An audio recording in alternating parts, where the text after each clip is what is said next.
Torture করেই যায়, শারীরিকভাবে কষ্ট দিয়েই যায়।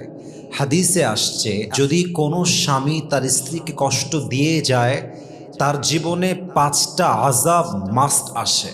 তাকে 5টা শাস্তি ফেস করতেই হয়, দুনিয়াতেও ফেস করতে হয়, আখিরাতেও ফেস করতে হয়। এবং এই আযাব, এই শাস্তি তাকে দেয় একজন, বলেন সবাই তিনি কে?